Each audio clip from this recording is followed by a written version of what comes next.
Hello friends, तो आज के इस वीडियो में हम बहुत ही आसान तरीके से मिक्स एक्सरसाइज यानी कि प्रेजेंट टेंस के सभी प्रकार के वाक्यों को अंग्रेजी में अनुवाद करने के नियम सीखेंगे उदाहरण सहित। जैसे हमने यहाँ पर पहला वाक्य ले लिया है, हमारा वाक्य है क्या मोहन बाजार जाता है। तो इसमें हमें सबसे पहले जो मेन पॉइंट समझना होगा वो होगी इस वाक्य की पहचान, यानी कि हम ये कैसे पहचानेंगे कि जो हमारा वाक्य है वो किस टेंस से लिया गया है। तो यहाँ पर हम लास्ट में देखते हैं क्या है, ता है।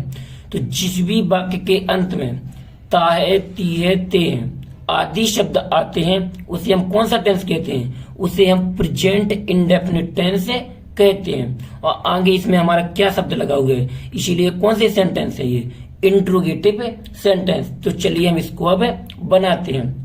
तो इसको बनाने के लिए सबसे पहले हम डू या डच का प्रयोग करते हैं। तो एक वचनकर्ता के साथ डू और बहुवचनकर्ता के साथ डू का प्रयोग और एक वचनकर्ता के साथ डच का प्रयोग किया जाता है। तो यहाँ पर सबसे पहले क्या आएगा, डज, DOES। फिर इसके बाद हम लिखेंगे कर्ता। तो कर्ता क्या है इसमें, मोहन। तो यहाँ पर लिख देंगे मोहन, MOHAN। फिर इसके बाद हमको लिखना है मेन वर्ब। तो मेन वर्ब इसमें क्या जाता है, तो गो माना होता है जाना, तो GO। फिर इसके बाद लिखते हैं हम कर्म। तो कर्म क्या है इसमें, बाजार। तो बाजार किस मीनिंग, तो मार्केट में। तो इसके पहले हम टू का प्रयोग कर लेंगे, क्योंकि जब कभी भी हम गो लिखते हैं तो जब कर्म आगे लिखते हैं तो उससे पहले हम टू का प्रयोग करते हैं। तो यहाँ पर फिर क्या है इसके बाद मार्केट, MARKET। और यहाँ पर लास्ट में फुल स्टॉप भी लगा देंगे। तो ये किस तरीके से बना है, does Mohan go to market, यानी कि क्या मोहन बाजार जाता है। अब चलिए हम अपने दूसरे वाक्य को भी देख लेते हैं। हमारा दूसरा वाक्य है मीरा गीत नहीं गा रही है। तो इसमें भी हमें सबसे पहले इसके टेंस की पहचान करनी होगी।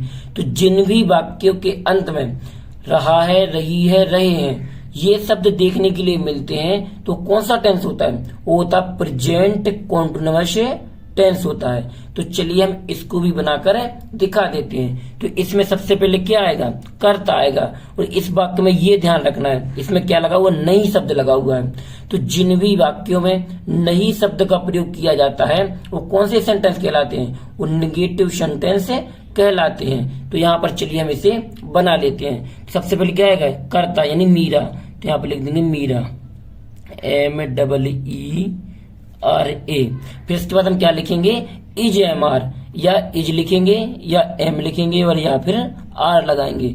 तो एक वचनकर्ता के साथ इज और बहुवचनकर्ता के साथ R और I के साथ M का प्रयोग किया जाता है। तो यहाँ पर क्या आएगा, मीरा एक वचनकर्ता है इसीलिए यहाँ पर आएगा इज। फिर इसके बाद क्या लगाएंगे हम, नहीं की। तो not, NOT, not. Not means क्या होता है, नहीं। फिर इसके बाद लिखना है हमको मेन वर्ब यानी कि मुख्य क्रिया। तो मुख्य क्रिया इसमें क्या है, गा रही है। तो मुख्य क्रिया सिंग, SING। सिंग मीन्स क्या होता है, गाना। और मुख्य क्रिया में क्या लगा देंगे हम, ING लगाएंगे। तो यहाँ पर आ जाएगा ING।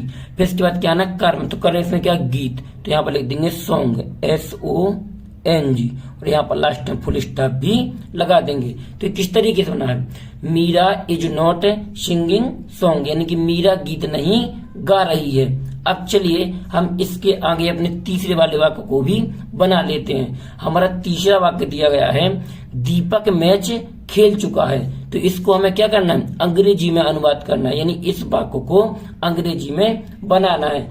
तो इसमें भी हमें सबसे पहले टेंस को पहचानना होगा, क्योंकि जब तक हम वाक्य को देखकर उसके टेंस की पहचान नहीं कर पाएंगे तब तक हम उसे सही नहीं बना पाएंगे।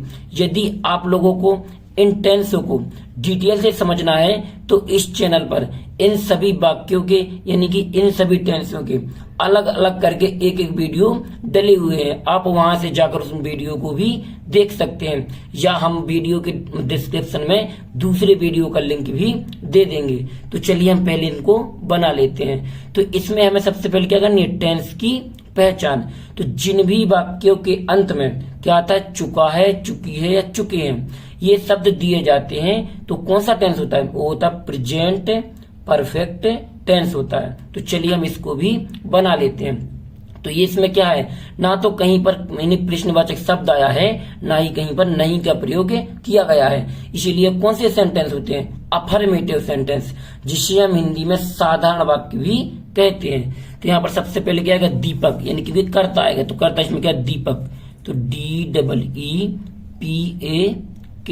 फिर इसके बाद क्या आना है, इसमें हैज या हैव का प्रयोग किया जाता है, क्योंकि प्रेजेंट परफेक्ट टेंस में यानी कि हेल्पिंग वर्ब क्या लगती है, हैज या हैव लगती है।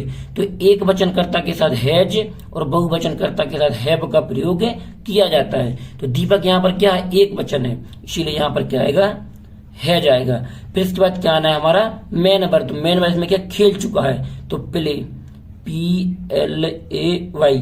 और इसमें मैन वर्ब की कौन सी फॉर्म लगती है, थर्ड फॉर्म लगती है। यदि आपको डिटेल से समझना है तो आपको प्रेजेंट परफेक्ट टेंस का वीडियो पूरा देखना होगा, तभी आप इनको डिटेल से समझ पाओगे कि इसमें हैज कहाँ लगता है और हैव कहाँ लगता है और मैन वर्ब की थर्ड फॉर्म का प्रयोग क्यों किया जाता है। तो यहाँ पर लगा देंगे, इसकी थर्ड फॉर्म होती है प्लेड, यानी खेलना की थर्ड फॉर्म क्या होती है, प्लेड होती है।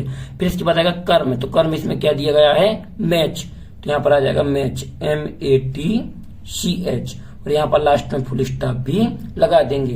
तो ये कैसे बना है, दीपक हैज प्लेड मैच, यानी दीपक मैच खेल चुका है। अब चलिए हम अपने चौथे वाले वाक्य को भी बनाकर दिखा देते हैं। तो यहाँ पर देखिए चौथा वाक्य, वह 2 घंटे से अखबार पढ़ रहा है। तो इसमें भी हमें सबसे पहले क्या करना होगा, टेंस की पहचान को समझना होगा।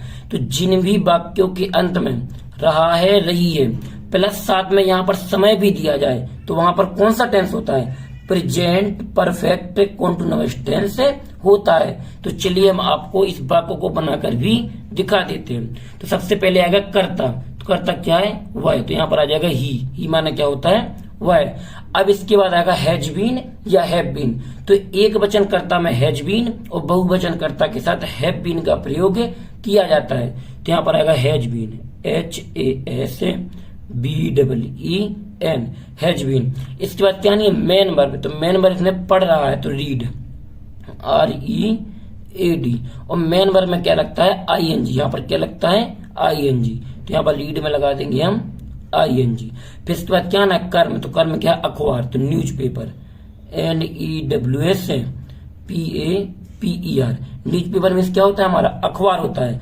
फिर इसके बाद क्या लिखना हमको, सिंस या फॉर। यहाँ पर सिंस या फॉर का प्रयोग किया जाता है। यदि समय निश्चित है तो सिंस, और यदि समय अनिश्चित है तो फॉर। तो 2 घंटे ये क्या है, एक अनिश्चित समय है, क्योंकि जैसे यहाँ पर होता 2 बजे, तो क्या होता, हमारे एक निश्चित समय होता। लेकिन 2 घंटे हमको इसमें ये नहीं पता कि ये सुबह के 2 घंटे हैं या शाम के या दोपहर के, इसीलिए क्या होता है, ये अनिश्चित समय होता है। तो यहाँ पर आएगा फॉर। यदि आप इसको भी डिटेल से समझना चाहते हो तो आप प्रेजेंट परफेक्ट कॉन्टिन्यूअस टेंस का वीडियो जाकर देख सकते हो। फिर इसके बाद क्या लिखना हमको, समय। समय क्या है, 2 घंटे। तो यहाँ पर TWO मीन्स होता है 2, फिर घंटे की तो हावर, HOURS। यहाँ पर लास्ट में फुल स्टॉप भी लगा देंगे। तो किस तरीके से बना है, he has been reading newspaper for 2 hours, यानी कि वह 2 घंटे से अखबार पढ़ रहा है। अब चलिए हमारा एक लास्ट वाक्य रह गया। यहाँ पर देखिए 5वां वाक्य, ये हमारा क्या है, एक लास्ट वाक्य। चलिए हम इसको बनाकर भी आपको दिखा देते हैं। इसमें क्या होता है, यहाँ पर बहुत कंफ्यूजन जाती है। बहुत से बच्चों के कमेंट आते हैं कि यहाँ पर हमको सर बहुत प्रॉब्लम जा रही है। तो चलिए आज हम इसी प्रॉब्लम को सॉल्व कर देंगे। तो यहाँ पर सबसे पहले पहचानना है। तो यहाँ पर रहा है, रही है शब्द आया है, तो हमको तुरंत पता चल जाएगा कि प्रेजेंट कॉन्टिन्यूअस टेंस का वाक्य है। तो चलिए हम इसको बना लेते हैं। सबसे पहले यहाँ पर क्या है वाक्य, मीरा और गीता पत्र लिख रही हैं। सबसे ज्यादा प्रॉब्लम ये है, मीरा और गीता, यहाँ पर नाम क्या 2 दिए गए हैं। तो सबसे ज्यादा कंफ्यूजन जाती है कि इसमें इज आएगा या आर आएगा। तो यहाँ पर सबसे पहले हमको लिखने हैं क्या, मीरा और गीता। तो यहाँ पर मीरा एंड, AND, एंड और गीता, मीरा और गीता, यानी कि मीरा एंड गीता। इसके बाद क्या लगेगा, यहाँ पर आर लगेगा, क्या लगेगा आर। अब यहाँ पर आर हमने क्यों लगाया, यहाँ पर नाम तो है लेकिन क्या प्लुरल है, क्योंकि यहाँ पर एक नहीं दो नाम दिए गए हैं। और जहां कहीं पर भी नाम हो लेकिन क्या हो दो हो, तो वहां पर हमेशा क्या होता है, कर्ता बहुवचन होता है। तो बहुवचन कर्ता के साथ आर का प्रयोग किया जाता है। फिर इसके बाद आना हमारी मेन वर्ब। तो मेन वर्ब क्या है, इसमें लिख रही है तो राइट WRITE। और मेन वर्ब में क्या लगेगा, यहाँ पर ING लगता है। प्रेजेंट कंटीन्यूअस टेंस के वाक्यों में मेन वर्ब में ING लगाया जाता है, तो यहाँ पर आ जाएगा ING। और जब भी राइट में ING लगता है तो यहाँ पर ई शब्द क्या होता है, हट जाता है, सिर्फ WRITING ही लिखा जाता है। इसके बाद क्या नाम हमारा कर्म। कर्म क्या है, इसमें पत्र तो लेटर LETTER।